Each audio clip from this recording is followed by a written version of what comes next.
네, 우리 하나님 말씀 시편 12절에서 1절에서 18절까지인데 우리 성경은 12절에서 18절까지만 읽도록 하겠습니다. 12절부터 제가 한 절 읽고 여러분 한 절 이렇게 교독하며 읽겠습니다. 마지막 18절은 우리가 함께 읽도록 하겠습니다. 여호와여 일어나옵소서, 하나님이여 손을 드옵소서, 가난한 자들을 잊지 마옵소서. 어찌하여 악인이 하나님을 멸시하여 그의 마음에 이르기를 주는 감찰하지 아니하리라 하나이까. 주께서는 보셨나이다. 주는 재앙과 원한을 감찰하시고 주의 손으로 갚으려 하시오니 외로운 자가 주를 의지하나이다. 주는 벌써부터 그와를 도우시는 이시니이다. 악인의 발을 꺾으소서, 악한 자의 악을 더 이상 찾아낼 수 없을 때까지 찾으소서. 여호와께서는 영원 무궁하도록 왕이시니 이방 나라들이 주의 땅에서 멸망하였나이다. 여호와여, 주는 겸손한 자의 소원을 들으셨사오니 그들의 마음을 준비하시며 귀를 기울여 들으시고 고아와 압제당하는 자를 위하여 심판하사 세상에 속한 자가 다시는 위협하지 못하게 하시리이다. 아멘. 우리 옆에 있는 분과 인사하며 앉으실 때에 함께 예배함이 큰 기쁨입니다. 이렇게 인사하며 앉겠습니다. 함께 예배함이 큰 기쁨입니다. 함께 예배함이 우리 모두에게 큰 기쁨인 줄로 믿습니다.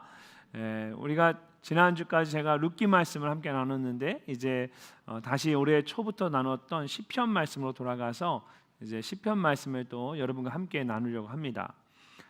내가 도저히 이해할 수 없는 억울한 일을 당하고 있는데 하나님께서 멀리 서서 보고만 계시거나 모습을 보이지 않으시면 그것만큼 힘든 일이 없습니다. 마치 자녀가 못된 친구들에게 괴롭힘을 당하고 있는데 이 아버지가 팔짱을 끼고 구경만 하고 있는 것과 같습니다. 그러면 그 자녀는 아버지에 대한 큰 배신감을 느끼고 더 이상 아버지를 신뢰할 수 없을 것입니다.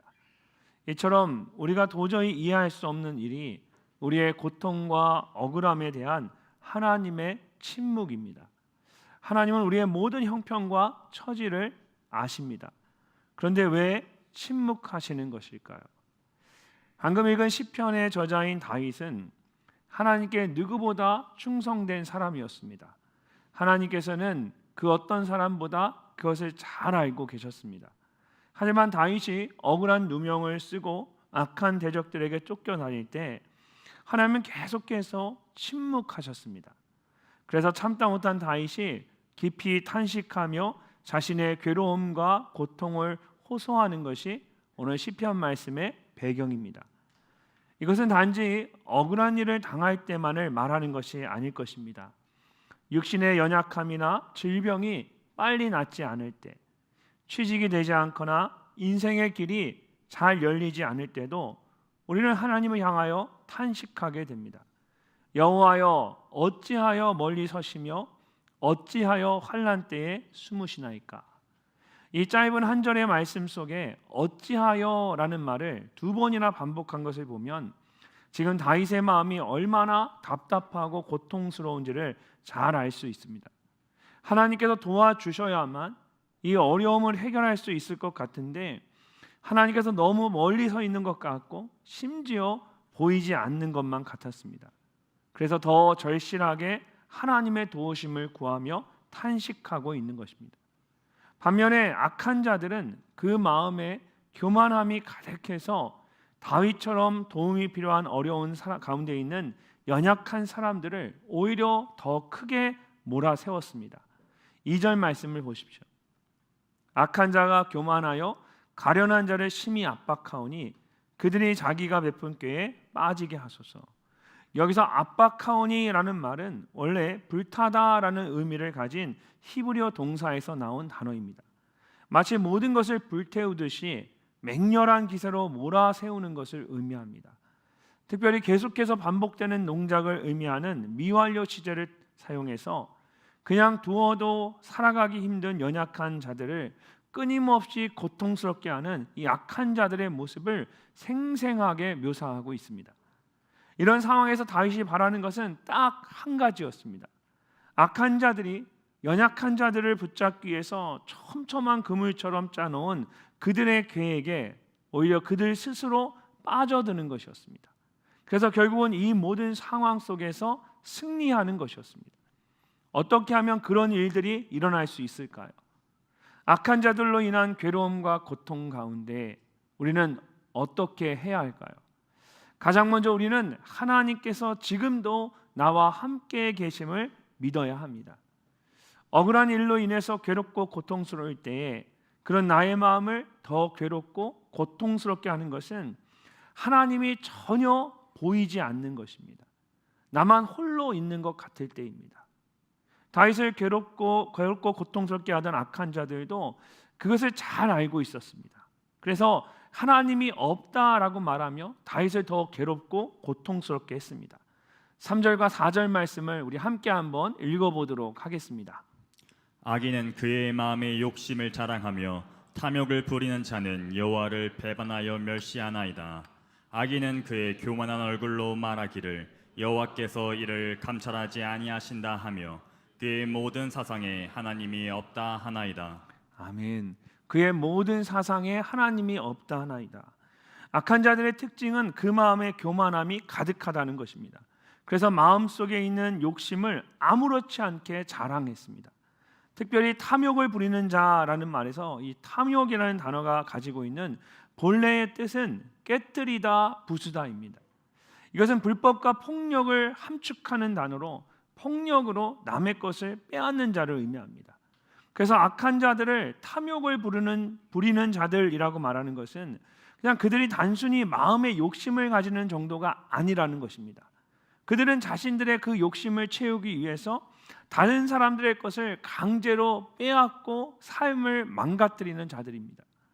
이런 자들은 당연히 하나님을 인정하지 않고 오히려 조롱하고 비웃을 수밖에 없습니다. 만약 하나님을 인정하고 두려워한다면 그렇게 자신들의 욕심을 자랑하고 탐욕을 부릴 수 없기 때문입니다. 그래서 그런 악한 자들은 모두 하나님이 없다라고 말합니다. 이것은 정확하게 말하면 하나님의 존재 자체를 부정하는 것이 아니라 하나님이 그들의 삶 속에 없다라는 것입니다. 하나님이 있는 것은 맞지만 자신들이 행하는 이 일들에 대해서는 하나님이 관여하지 못하신다라는 겁니다. 얼마나 교만한 생각입니까? 그래서 이어지는 5절과 6절 말씀을 보면 그런 악한 자들의 말과 행동에 대해서 이렇게 말합니다. 그의 길은 언제든지 견고하고 주의 심판은 높아서 그에게 미치지 못하오니 그는 그의 모든 대적들을 멸시하며 그의 마음에 이르기를 나는 흔들리지 아니하며 대대로 환난을 당하지 아니하리라 하나이다. 악한 자들은 스스로 그들이 행하는 모든 것이 견고하다라고 생각했습니다. 여기서 이 견고하다라는 말은 본래 꼬다, 돌리다, 회전하다라는 뜻을 가진 단어입니다. 가는 실을 여러 겹 꼬아서 잘 끊어지지 않는 단단한 줄이나 물건을 만드는 것처럼 자신들이 행하는 악한 길이 아무도 끊을 수 없을 정도로 단단하고 튼튼하다라는 겁니다.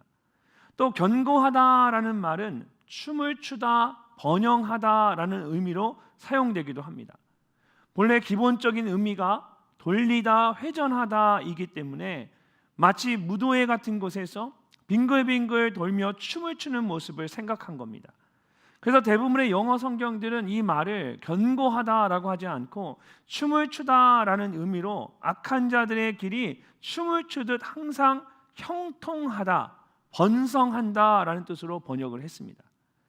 다윗을 포함해서 악한 자들에게 괴롭힘과 고통을 당하고 있는 모든 사람의 눈에도 이 악한 자들이 오히려 더 견고하고 더 번성하는 것 같아 보였습니다.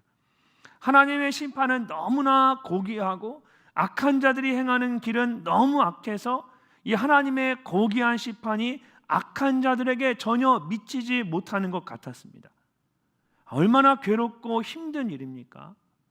악한 자들이 행하는 그 길이 오히려 더 견고해지고 아무 문제가 없는 것을 보면 이 연약한 자들의 괴로움과 고통이 더 깊은 탄식으로 바뀔 수밖에 없습니다.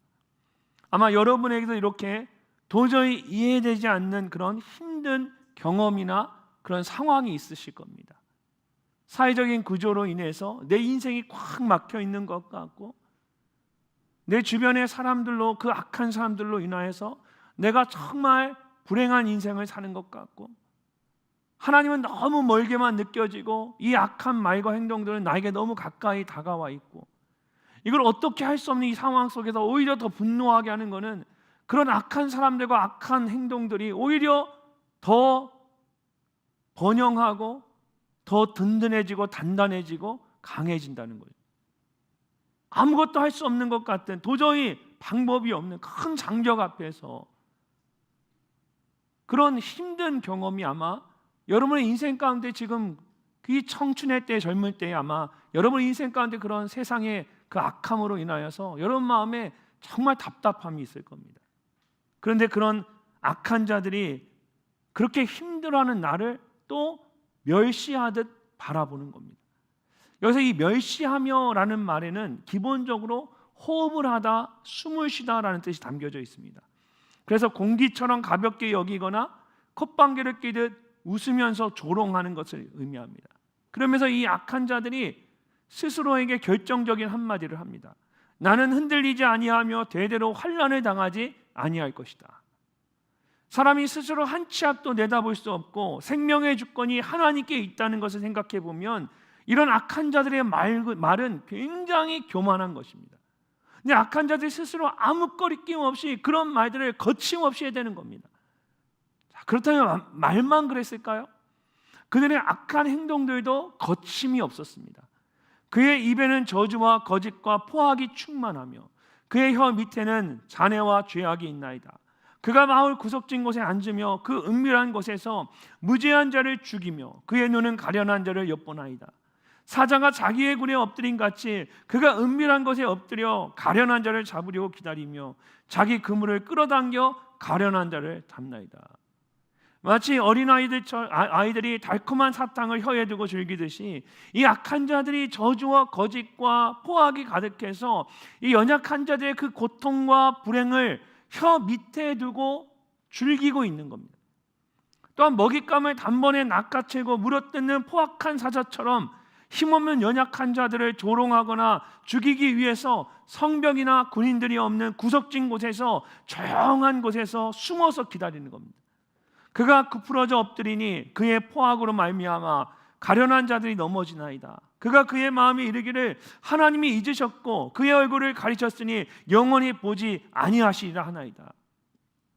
악한 자들의 포악함으로 인해서 힘없는 연약한 자들이 모두 다 하나씩 넘어지기 시작합니다. 여기서 하나님이 잊으셨다라는 말은 관심이 없으시다는 뜻이고 그의 얼굴을 가리셨다는 말은 자비를 베풀지 않으신다는 뜻입니다. 그리고 영원히 보지 아니하시라는 말은 이런 상태가 계속해서 지속될 것이다는 뜻입니다. 악한 자들이 여러분에게 악하게 행동하고 악한 말을 하고 그리고 그 사람 여러분을 경멸하듯이 바라보면서 야 하나님이 어디 계셔? 하나님이 너 같은 애에게는 자비를 베풀지 않으셔. 하나님은 너를 돌보지 않기 때문에 이 힘든 상황이 앞으로 영원히 지속될 거야. 누군가 여러분이 그렇게 말한다고 생각해 보세요. 아니 여러분의 인생 가운데 어쩌면 그렇게 악한 말과 행동으로 여러분을 정말 고통스럽게 만들고 있는 그런 사람이나 상황이 있을지도 모릅니다. 이 말은 악한 자들이 스스로에게 한 말이죠. 그러나 동시에 그런 악한 자들에게 괴로움과 고통을 당하고 있는 연약한 자들의 괴로운 탄식이기도 합니다. 악한 자들이 그 마음에 교만함이 가득해서 이런 말을 함부로 내뱉을 때에 또 괴로움과 고통 가운데 있던 연약한 자들도 그 마음속에 그 이야기를 들으면서 그 마음속에 비슷한 생각을 할 수밖에 없는 거예요. 하나님께서 정말 나를 잊으셨구나. 더 이상 내게 아무런 자비도 베풀지 않으시는구나. 이제는 내게 정말 아무런 소망도 없구나.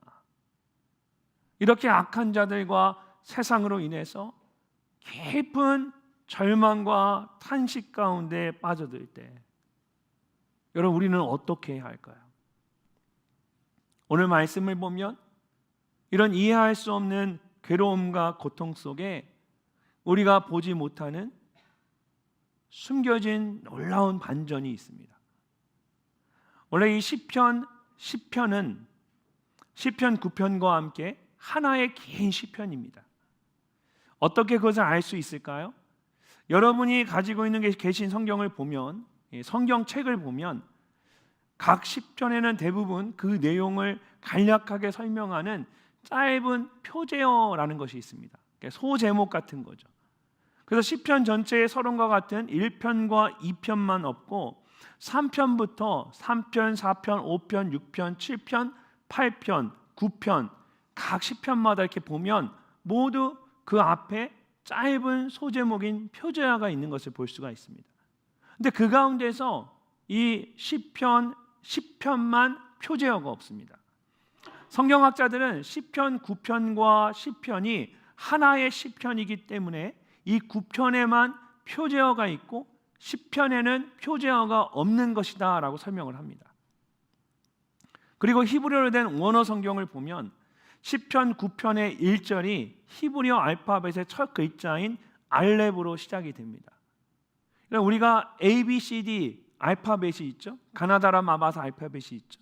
히브리어에도 그런 알파벳이 그 글자들이 있습니다. 그런데 이 시편 9편 1절이 가장 첫 번째 글자로 시작이 됩니다. 그리고 시처럼 하나의 연이 시작될 때마다 중간중간에 이 히브리어 알파벳이 한 글자씩 순서대로 나오게 됩니다. 보통 시나 노래에서 이런 것을 뭐라고 하죠? 두운이라고 합니다. 앞에 있는 두운. 그래서 각행이나 연의 앞부분에 같은 음이나 음절을 반복해서 은유를 더하거나 내용을 강조하는 데 사용합니다. 근데 이렇게 두운처럼 사용된 히브리어 알파벳이 시편 9편에서 끝나지 않고 시편 10편으로 계속해서 이어지게 됩니다. 그래서 시편 10편 마지막인 히브리어 알파벳의 마지막 글자인 타우라는 단어로 글자로 끝이 나게 됩니다. 이렇게 시편 9편과 10편이 히브리어 알파벳으로 쭉 연결이 되어 있기 때문에 이 두 시편이 사실은 하나의 시편이라는 걸 알 수가 있는 겁니다. 그런데 성경학자들이 히브리어로 된 원어 성경의 원문을 보면서 아주 놀라운 것을 발견하게 되었습니다. 히브리어 알파벳이 22개로 되어 있습니다. 그런데 시편 9편과 10편에 그 알파벳이 순서대로 나열됐는데 17개만 쓰여졌습니다. 시편 9편의 첫 시작이 히브리어 알파벳의 첫 번째 글자로 시작이 되었고 시편 10편의 마지막이 히브리어 글자의 마지막 글자로 끝이 났으니까 이 말은 중간에 몇 글자가 빠졌다라는 거예요. 생략되고 건너뛰었다는 얘기죠. 그렇다면 어느 부분에서 이 글자가 빠졌을까요? 3절에부터 11절까지 악한 자들의 말과 행동에 대한 부분입니다. 히브리어 알파벳의 순서대로 진행이 되다가 갑자기 이 부분에서만 이 알파벳 글자가 다 생략이 되고 건너뛰었습니다. 여러분 실수였을까요? 아닙니다. 의도적으로 성경이 다윗이 그 글자를 생략한 겁니다. 왜 그랬을까요? 악한 자들은 스스로 뭔가 대단한 것처럼 말하고 행동을 했지만 여러분 하나님이 보시기에는 그들의 그 악한 말과 행동이 아무것도 아니었던 것입니다.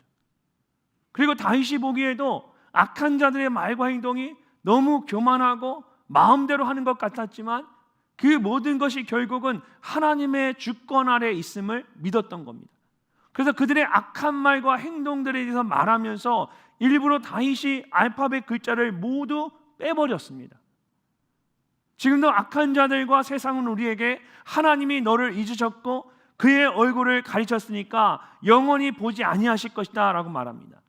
그러나 그들이 아무리 악하게 말하고 행동할지라도 그들의 말과 행동은 바람에 나는 겨와 같다라는 겁니다. 하나님이 어느 순간에 후하고 바람을 부시면 그들의 그 악한 말과 행동들이 글자가 없이 사라지듯이 온전히 다 사라져 버리는 겁니다. 저는 이 악한 말과 행동들을 여러분과 나눌 때 이걸 어떻게 설명해야 될까? 이 포악한 일들을, 이 악한 일들을 어떻게 말해야 될까? 너무 무겁고 힘든 일이잖아요. 근데 성경을 자세히 보니까 이 악한 말들과 행동들을 쭉 나열하면서 거기에 글자들을 다 빼버린 거예요.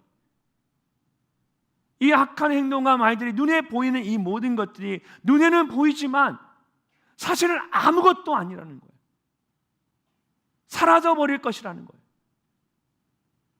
그래서 일부러 글자를 다 빼버린 겁니다. 사랑하는 늘청 여러분, 혹시 오늘 말씀에 나오는 것처럼 다윗처럼 악한 자들과 세상의 핍박으로 인해 여러분 감당할 수 없는 큰 괴로움과 고통 가운데 있습니까? 하나님께서 멀리 서서 바라만 보시고 아무 말씀도 하지 않으시는 것 같으십니까? 그 모든 괴로움과 고통이 영원할 것 같고 감당 못할 것 같지만 결국 바람에 나는 겨와 같이 사라져버릴 것임을 믿으시기를 바랍니다. 오히려 그 모든 것이 하나님의 주권 아래에 있습니다. 하나님께서 여러분과 함께 계시고 반드시 여러분을 승리하게 하실 것입니다. 그런 믿음으로 담대하게 일어서는 여러분 되시기를 주님의 이름으로 축복합니다. 두 번째로, 괴롭고 고통스러울 때 우리는 하나님을 향하여 두 손을 들고 간절히 간구해야 합니다. 오늘 말씀을 보면 다윗은 악한 자들로 인한 이해할 수 없는 괴로움과 고통 속에서도 하나님의 도우심을 구하며 간절히 기도했습니다. 자, 12절과 13절 말씀을 함께 읽어보도록 하겠습니다. 여호와여 일어나옵소서. 하나님이여 손을 드옵소서. 가난한 자들을 잊지 마옵소서. 어찌하여 악인이 하나님을 멸시하여 그의 마음에 이르기를 주는 감찰하지 아니하리라 하나이까. 아멘. 여호와여 일어나옵소서라는 말은 처음 1절에서 어찌하여 멀리 서시며 어찌하여 숨으시나이까 라고 말한 것처럼 멀리 서서 침묵하고 계신 것 같은 하나님께 속히 드러내시기를 간구하고 있는 겁니다. 마치 왕이 보좌에서 일어나 세상을 다스리듯이 하나님께서 일어나셔서 온 세상을 다스리시기를 기대하는 것입니다. 또 하나님이여 손을 드옵소서라는 말에서 이 손은 힘과 능력을 의미합니다. 그래서 손을 든다라는 것은 대적들에게 선전포고를 하고 맞서 싸우는 것을 의미합니다.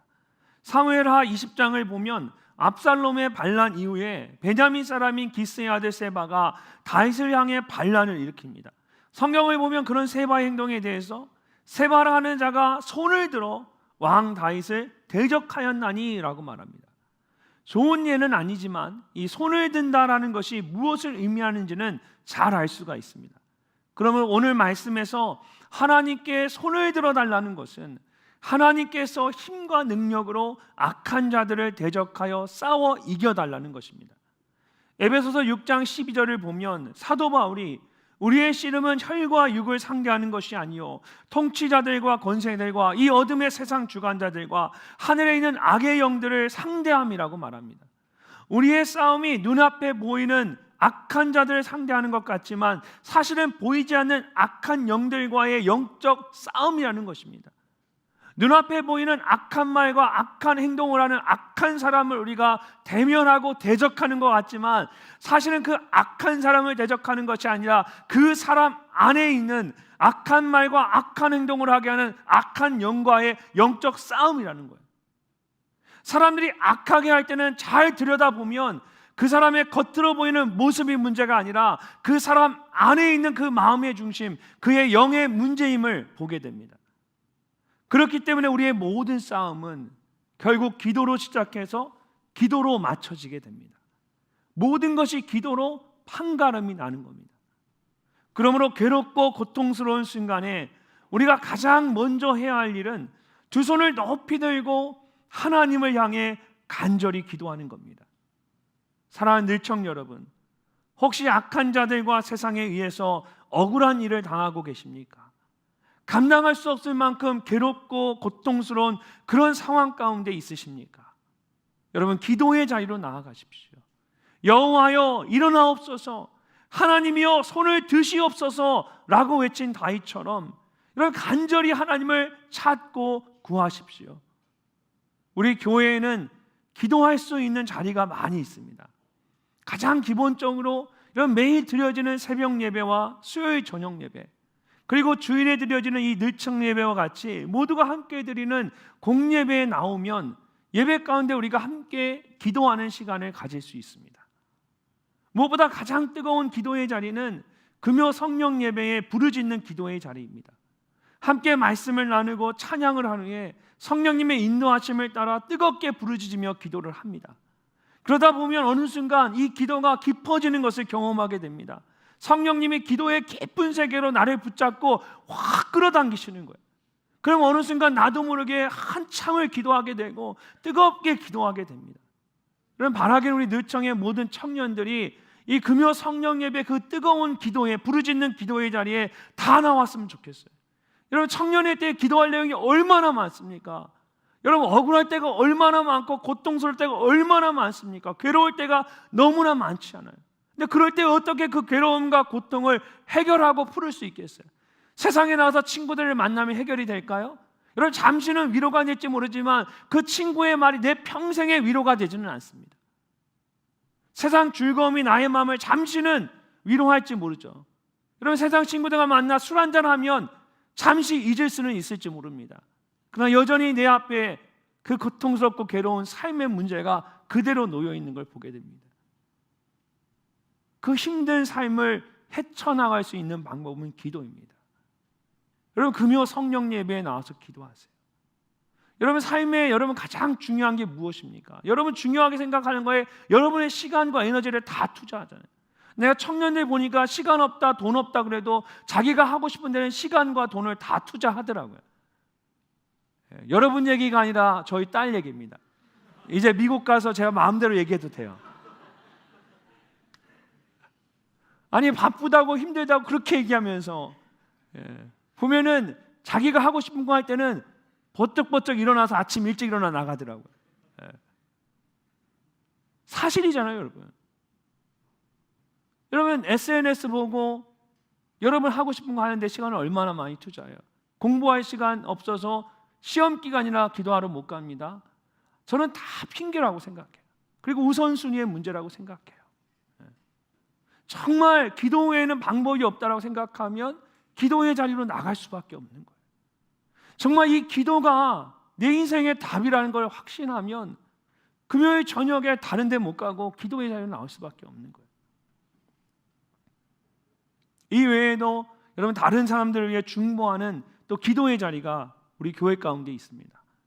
작년부터 매주일 오전에 예배 시간에 이 어른들이 예배를 위해서 이 예배 중보팀이 함께 모여서 예배를 위해 기도합니다.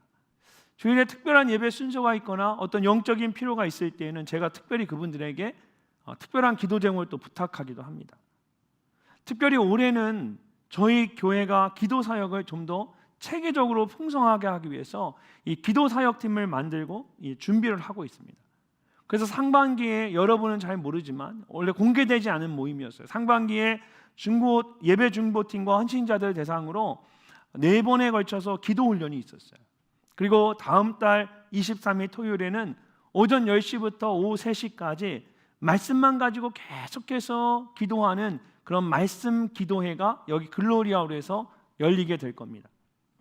이때는 이제 예배 중보팀이나 기도 훈련 받은 분들뿐만 아니라 우리 교회 성도님들 중에 하루 동안 함께 기도하기를 원하는 분들은 누구든지 참석하실 수 있어요. 여러분도 마찬가지예요. 장년들이 하는 거고 청년들이 하고 기도가 다 나눠진 게 아니라 여러분은 중보 기도는 다 같이 할 수 있는 거예요. 여러분도 원하면 이 늘청이들도 함께 신청해서 이 말씀 기도회에 함께 참여해서 말씀을 가지고 하루 종일 기도한 게 뭔지를 여러분 경험할 수가 있어요. 그런 다음에 9월 2일부터 지하 2층에 있는 중보 기도실에서 이제 공식적인 우리 교회 중보 기도 사역이 시작하게 됩니다. 이번에는 처음이라서 일단 중보 기도 훈련을 받았던 분들을 중심으로 제1기 중보 기도 사역이 시작이 됩니다. 교회 안에 있는 몇 곳에 이제 중보 기도함을 준비해 놓을 거예요. 그러면 여러분들이 그 기도함에 기도의 제목을 적어 넣으면 그것을 가지고 이제 중보 기도팀들이 사역자가 기도팀들이 그 기도 제목으로 계속해서 중보 기도실에서 1시간씩 돌아가며 이제 중보하며 기도할 겁니다. 제1기 중보 기도 사역은 이미 훈련받은 성도들을 중심으로 진행이 되지만 이제 내년 상반기에는 이 기도 훈련이 또 있을 거예요.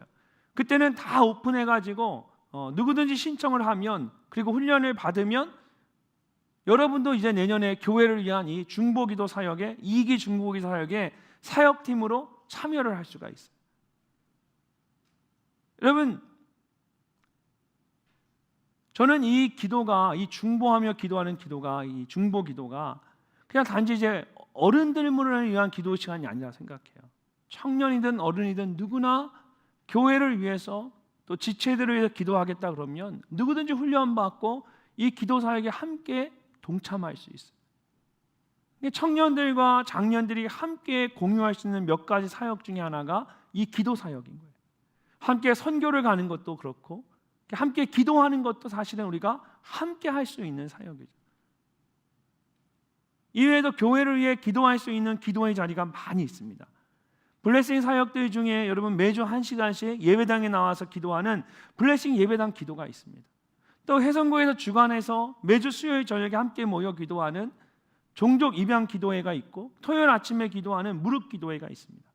이런 모든 기도의 자리에 저는 그냥 단순히 늘사랑의 장년 어른들만 위한 그런 기도의 자리가 아니라고 생각해요.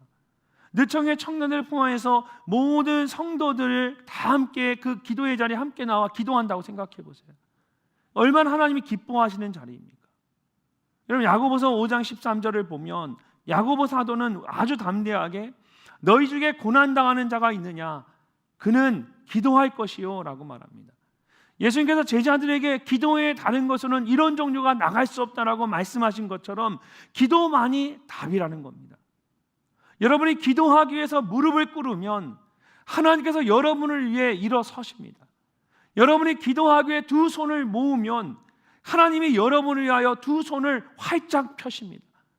여러분이 기도하기 위해서 두 눈을 감으면 하나님께서 여러분을 위하여 두 눈을 크게 뜨십니다.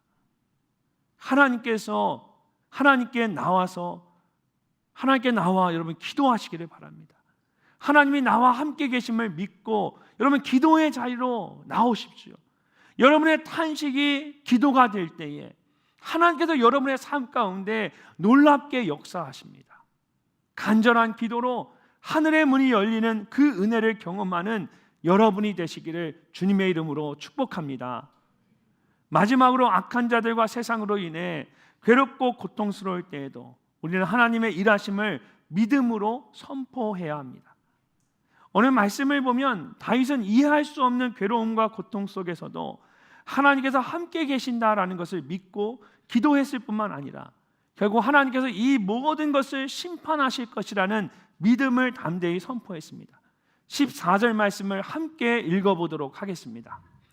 주께서는 보셨나이다. 주는 재앙과 원난을 감찰하시고 주의 손으로 갚으려 하시오니 외로운 자가 주를 의지하나이다. 주는 벌써부터 고아를 도우시는 이시니이다. 아멘. 말씀을 보면 다윗은 주께서 보십니다 또는 주께서 보실 것입니다 라고 말하지 않았습니다. 주께서는 보셨나이다 라고 말했습니다. 하나님께서 이미 모든 것을 보셨다라는 겁니다. 이전에 말씀을 보면 악한 자들은 반복해서 말하기를 주는 감찰하지 아니하신다라고 했는데 다윗은 오히려 주께서 보셨나이다라고 담대하게 선포한 겁니다. 특별히 히브리어 원어로 보면 이 말을 할 때 다윗이 현재 완료형을 사용했습니다. 그래서 영어 성경들을 보게 되면 You have seen it 이렇게 과거에서부터 지금까지 하나님께서 계속해서 보셨다라고 번역이 되어 있습니다. 악한 자들은 연약한 자들을 향하여서 하나님께서 잊으셨다라고 했는데 하나님께서 단 한 번도 연약한 자들을 잊으신 적이 없었던 겁니다. 또한 주는 벌써부터 고아를 도우시는 이신이다 라고 말할 때에도 히브리어로 된 성경을 보면 마지막에 이신이다 라는 말이 무엇이다 라는 2인칭 완료형으로 되어 있습니다. 보통 이렇게 비동사나 동사를 사용할 때 히브리어 단어는 주어가 함께 그 안에 포함되어 있습니다. 근데 이 이신이다 라고 할 때는 여기에 2인칭 대명사를 일부러 덧붙여서 주어를 한 번 더 강조하고 있습니다. 그러니까 과거에도 지금도 계속해서 우리의 삶 가운데 도우시는 분이 계신데 그분이 누구시라는 거예요? 바로 주님이시라는 겁니다. 주님이 돕고 계시다라는 거예요. 주를 의지한다라는 것은 바로 그런 주님께 나의 전부를 맡기는 것입니다. 악한 자들로부터 이해할 수 없는 괴로움과 고통을 당할 때는 더욱 그렇습니다. 주님께 나의 모든 것을 맡겨야 합니다. 그래서 주를 의지하나이다 라고 말할 때 이 의지하나이다 라는 말에는 기본적으로 던지다라는 뜻이 담겨져 있습니다. 나의 전부를 주님께 내 던지는 것입니다.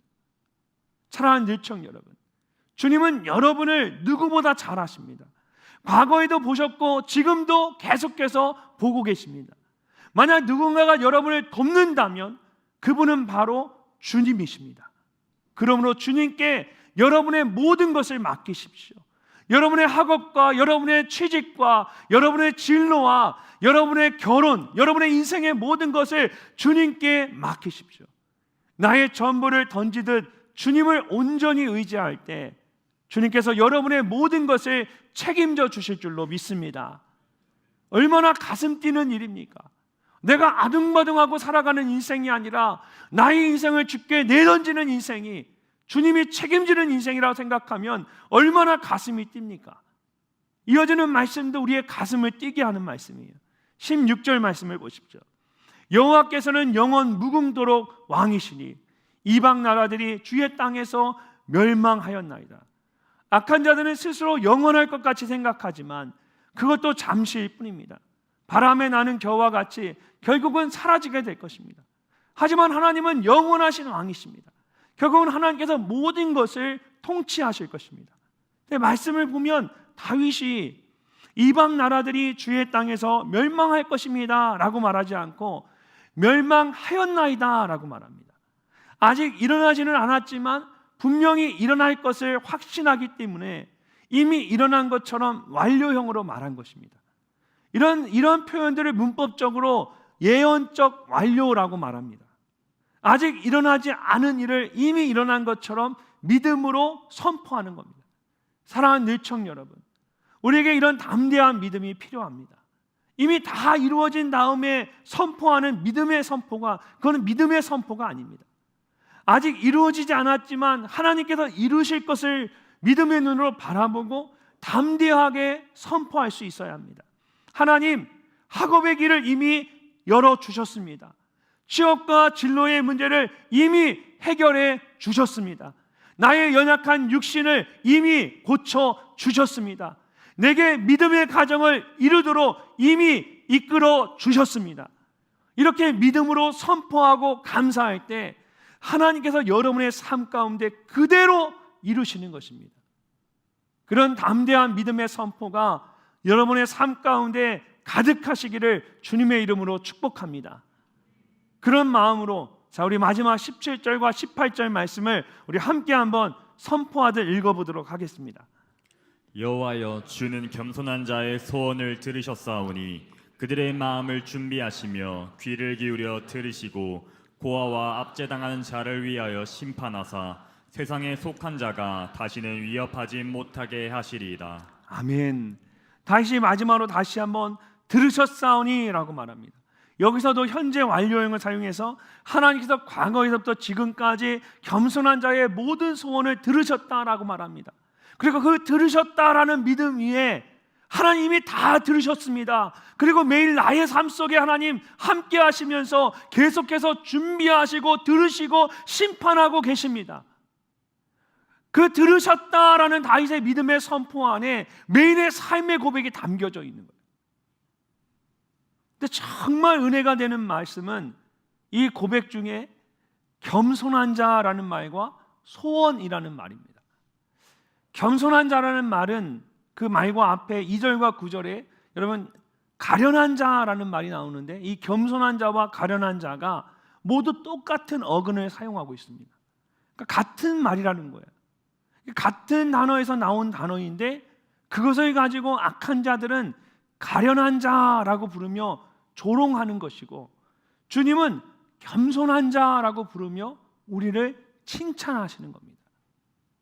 소원이라는 말도 이미 앞에 3절에서 한번 사용된 단어입니다. 3절을 보면 악인은 그의 마음의 욕심을 자랑하며 라고 있는데 여기서 이 욕심이라고 번역된 단어와 소원이라고 번역된 단어가 모두 동일한 단어입니다. 그러니까 주님이 보시기에 악한 자에게는 욕심이지만 겸손한 자에게는 소원이라는 겁니다. 사랑하는 늘청 여러분, 이처럼 우리는 가련한 자가 아니라 겸손한 자인 줄로 믿습니다. 세상적인 욕심을 품은 자가 아니라 주를 위한 거룩한 소원을 품은 자인 줄로 믿습니다. 그러므로 믿음을 가지고 담대하게 선포하십시오. 하나님께서 이미 승리하게 하신 줄로 믿습니다. 담대하게 믿음으로 선포하는 여러분 모두가 되시기를 주님의 이름으로 축복합니다. 한 달 전쯤에 제가 여러분 우리 교회 집사님 한 분 이야기를 나눈 적이 있었을 거예요. 나눴었나요?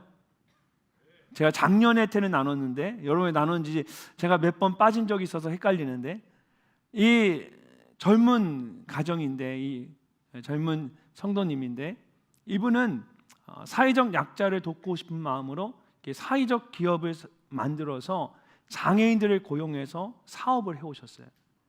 지난 10년 동안 이 사회적 기업을 잘 운영해 오셨어요. 그래서 많은 사람들에게 하나님의 은혜를, 복을 흘려보내는 귀한 삶을 살았어요. 주를 위해 하나님 기뻐하신 일을 했잖아요. 근데 그런 마음으로 한 1년 전에 어떤 한 장애인을 고용했는데, 그 장애인으로 인해서 너무나 고통스럽고 괴로운 시간들을 보내게 된 거예요. 그 직원이 아침에 일찍 나와서 일을 하는 거예요. 출근 시간보다 한두 시간 더 일찍 나와서 참 훌륭한 분이다 생각했대요. 근데 나중에 알고 보니까 그분이 일찍 나와서 아무도 없을 때 혼자, 거기는 이제 식료품을 가공하는 공장이었는데, 그냥 본인이 신던 신발 신고 그 위에 작업장 위에 발을 올려놓고 사진을 딱 찍은 거예요. 그런 자료들을 다 모아서 세무서에 신고를 하고 나라에 신고를 한 거예요. 그래서 지난 몇 달 동안 이분이 이 사업체가 너무나 어려운 일들을 당했어요. 억울한 일을 당한 거예요. 그리고 이 직원이 그 모든 일을 언론에 공개하고 당신을 매장하겠다고 악한 마음으로 악한 행동을 하는 거예요.